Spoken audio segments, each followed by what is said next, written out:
How to log in Facebook using phone number. So let's see in this video. Before moving forward, make sure to like this video and subscribe to our channel for more updates from us. So let's begin.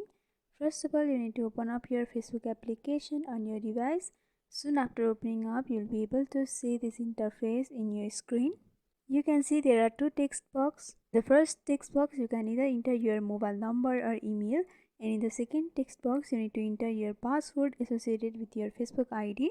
In order to enter, you can simply tap on the box and you can enter your mobile number. After that, in the second text box you need to enter your password. After entering, you can go for login option. After entering, you can see my account has been logged in. So by following this simple step, you can log in Facebook using phone number. So hope this video was helpful. Don't forget to like, comment, share and subscribe to our channel for more updates from us. Thanks for watching.